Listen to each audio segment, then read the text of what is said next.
Assalamualaikum warahmatullahi wabarakatuh.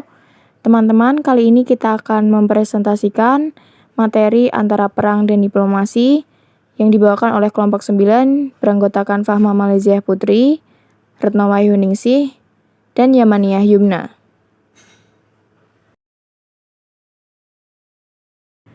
Materi yang akan dipelajari yang pertama agresi militer 2 dan penangkapan pemimpin negara, yang kedua peran PDRI penjaga eksistensi Republik Indonesia, yang ketiga tetap memimpin gerilya, dan yang keempat serangan umum 1 Maret tahun 1949. Yang pertama kita akan membahas mengenai agresi militer Belanda 2. Agresi militer Belanda 2 atau Operasi Gagak dalam bahasa Belanda Operasi Kraai terjadi pada 19 Desember tahun 1948. Yang diawali dengan serangan terhadap Yogyakarta, ibu kota Indonesia saat itu. Pada hari pertama agresi militer Belanda 2, mereka menerjunkan pasukannya di Pangkalan Udara Makuwo dan dari sana menuju ke ibu kota Republik Indonesia di Yogyakarta. Kabinet mengadakan sidang gelap. Dalam sidang itu, diambil keputusan bahwa pimpinan negara tetap tinggal dalam kota agar dekat dengan Komisi 3 Negara atau KTN, sehingga kontak-kontak diplomatik dapat diadakan. Selanjutnya ada serangan ke Makuwo. Pada tanggal 18 Desember tahun 1948 pukul 23.30 siaran radio selang dari Jakarta menyebutkan bahwa esok paginya Wakil Tinggi Mahkota Belanda Dr. Bell akan mengucapkan pidato yang penting. Sementara itu, Jenderal Spoor yang telah berbulan-bulan mempersiapkan rencana pemusnahan TNI memberikan instruksi kepada semua tentara Belanda di Jawa dan Sumatera untuk memulai penyerangan terhadap kubu Republik. Seiring dengan penyerangan terhadap Bandar Udara Makuwo, pagi hari tanggal 19 Desember tahun 1948, Bell berpidato di radio dan menyatakan bahwa Belanda tidak lagi terikat dengan persetujuan Renville. Penyerbuan terhadap semua wilayah Republik di Jawa dan Sumatera, termasuk serangan terhadap ibu kota Republik Indonesia, Yogyakarta, yang selanjutnya diketahui untuk serangan militer Belanda II telah dimulai. Penyerangan terhadap ibu kota Republik diawali dengan pemboman atas lapangan terbang Makuwo di pagi hari. Pukul 5:45, lapangan terbang Makuwo dihujani bom dan tembakan mitralyur oleh 5 pesawat Mustang dan 9 pesawat Kitty Hawk. Pertahanan TNI di Makuwo hanya terdiri atas 150 orang pasukan pertahanan pangkalan udara dengan persenjataan yang sangat minim. Adalah sebagian senapan dan satu senapan anti pesawat 12,7. Senjata berat masih dalam kondisi rusak. Pertahanan pangkalan hanya diperkuat dengan satu kompi TNI bersenjata lengkap. Pukul 6:45, 15 pesawat Dakota menerjunkan pasukan KST Belanda di atas Makuwo. Pertempuran merebut Makuwo hanya berlanjut lebih kurang 25 menit. Pukul 7:10, Bandara Makuwo telah jatuh ke tangan pasukan Kapten Eickhout.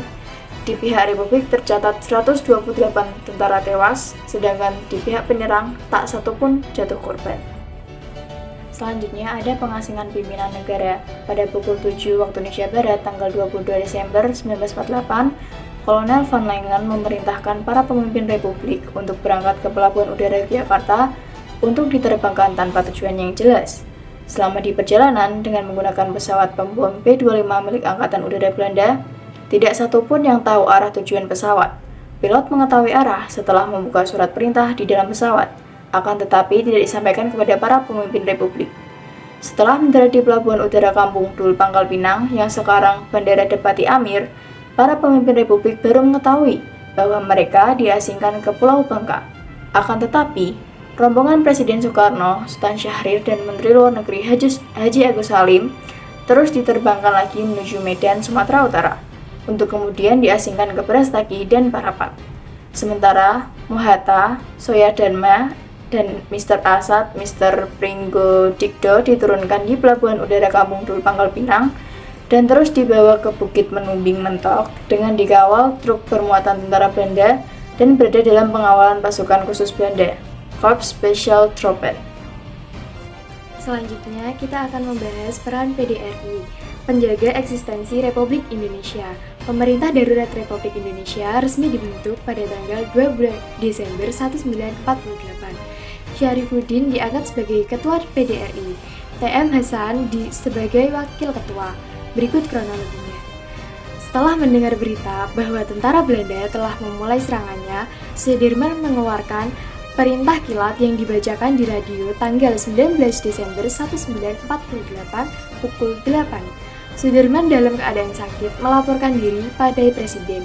Sudirman didampingi oleh Kolonel Simatupang, Komodor Sirwadharma, serta Dr. Suwondo. Dalam situasi yang mencekam ini, Presiden Soekarno dan Wakil Presiden atau Perdana Menteri Hatta sempat mengirim 2 buah telegram kepada Menteri Kemakmuran Syarifuddin Prawiranagara yang sudah beberapa waktu berada di Bukit Tinggi dan kepada Dr. Sudarsono yang menjadi wakil RI di New Delhi. Syarifuddin diberi mandat mendirikan pemerintah darurat dan Sudarsono diberi hak untuk melakukan hal yang sama seandainya Syarifuddin gagal. Presiden Soekarno dan beberapa pemimpin sipil memutuskan tetap tinggal dalam kota. Mereka melihat jalan diplomasi akan lebih menguntungkan. Sebaliknya, Panglima Besar Sudirman yang sedang sakit melihat pertempuran terbuka satu-satunya alternatif yang tersedia. Ia dengan pasukan kecil pengawal mengungsi melanjutkan perang gerilya. Begitulah pada tanggal 19 Desember 1948 Yogyakarta jatuh ke tangan tentara Belanda. Mereka pun menangkap para pemimpin sipil Republik yang berkumpul di Istana Negara. 2 hari setelah ibu kota Republik diduduki tentara Belanda, Syarifuddin dan beberapa pemimpin Republik dan daerah yang kebetulan sedang berada di Bukit Tinggi segera bertindak. Dari sebuah kampung dekat perkebunan teh, Halaban, mereka mengumumkan berdirinya Pemerintah Darurat Republik Indonesia (PDRI). Meskipun mereka belum tahu bahwa Presiden dan Wakil Presiden atau Perdana Menteri telah mengirimkan pemerintah untuk melakukan hal ini, dengan berdirinya PDRI, maka penduduk Yogyakarta serta penangkapan Presiden dan Wakil Presiden yang dilakukan tentara Belanda sama sekali tidak berarti lenyapnya eksistensi Republik. Selanjutnya ada peran PDRI. 1. Mengisi kekosongan pemerintah.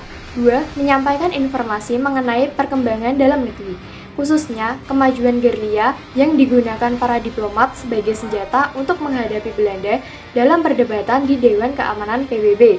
3. Mengadakan hubungan dengan para diplomat RI yang berada di luar negeri. Selanjutnya, ada masa pimpinan PDRI. Kurang lebih 7 bulan, PDRI memimpin perjuangan dan pertahanan eksistensi Republik Indonesia. Pada tanggal 13 Juli 1949, Syarifuddin Prawiranagara mengembalikan mandat kepada Presiden Soekarno. Selanjutnya, kita akan membahas mengenai tetap memimpin gerilya. Taktik perang gerilya atau guerrilla warfare yang secara harafiah berarti perang kecil. Taktik perang gerilya merupakan taktik peperangan yang dilakukan dengan cara menipu, mengelabui, dan menyerang secara tiba-tiba dan mengandalkan kecepatan untuk menghilang tanpa sempat dibalas oleh musuh. Salah satu penggagas taktik perang ini di Indonesia yaitu Jenderal Sudirman. Taktik gerilya Jenderal Sudirman bertujuan untuk memecah konsentrasi Belanda. Hal ini dilakukannya dengan berpindah-pindah tempat dan menyeberangi sungai, gunung, lembah, dan hutan. Selain itu, dalam peperangan model ini para tentara juga bergabung dengan rakyat. Saat melakukan taktik gerilya, Sudirman tengah mengalami sakit TBC yang membuatnya harus ditandu oleh pasukan yang lain.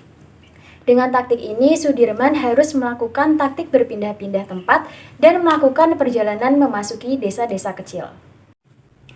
Pasukan TNI di bawah pimpinan Jenderal Sudirman terus melakukan perang gerilya. Dalam keadaan darurat, pimpinan TNI menginstruksikan kepada semua komandan TNI melalui Surat Perintah Siasat Nomor 1 bulan November 1948. Tindakan tersebut dilakukan karena situasi dalam keadaan darurat. Isi surat perintah sebagai berikut. Yang pertama, memberikan kebebasan kepada tiap komandan untuk melakukan serangan terhadap posisi militer Belanda. Yang kedua, memerintahkan kepada tiap komandan untuk membentuk kantong-kantong pertahanan. Yang ketiga, memerintahkan agar semua kesatuan TNI yang berasal dari daerah penduduk untuk segera meninggalkan Yogyakarta dan kembali ke daerah masing-masing. Dan yang terakhir adalah Yogyakarta berada dalam wilayah Warkreise 3, yaitu Brigade 10 di bawah pimpinan Letkol Soeharto. Selanjutnya, kita akan membahas mengenai serangan umum 1 Maret 1949. TNI melakukan serangan umum atas kota Yogyakarta pada tanggal 1 Maret 1949. Serangan tersebut merupakan salah satu pelaksanaan Surat Perintah Siasat nomor 1 tahun 1948. Serangan umum 1 Maret 1949 dipimpin oleh Letkol Soeharto. Penyebab utama terjadinya serangan ini dilatar belakangi oleh propaganda Belanda ke dunia internasional yang mengklaim bahwa Indonesia sudah hancur. Yogyakarta berhasil direbut kembali selama 6 jam dalam serangan ini. Tanda dimulainya serangan umum adalah bunyi sirene pukul 6 waktu Indonesia Barat yang biasanya dibunyikan di kota Yogyakarta. Selanjutnya ada pembagian sektor serangan. Serangan umum dibagi menjadi 5 sektor, yaitu sektor barat dipimpin oleh Letkol Venya Sumual, sektor utara dipimpin Mayor Kusno, sektor timur dan selatan dipimpin Mayor Sarjono, dan sektor kota dipimpin oleh Letnan Marsudi. Keberhasilan serangan umum tidak lepas dari dukungan Sultan Hamengkubuwono IX dan rakyat Yogyakarta. Serangan umum 1 Maret 1949 memiliki arti penting bagi bangsa Indonesia, yaitu yang pertama meningkatkan rasa percaya diri dan semangat juang rakyat serta TNI yang sedang bergerilya. Yang kedua, meningkatkan kepercayaan masyarakat Indonesia kepada TNI. Yang ketiga, mendukung perjuangan diplomasi. Yang keempat, mematahkan moral Belanda, dan yang terakhir menunjukkan kepada dunia internasional bahwa TNI masih mampu melakukan serangan.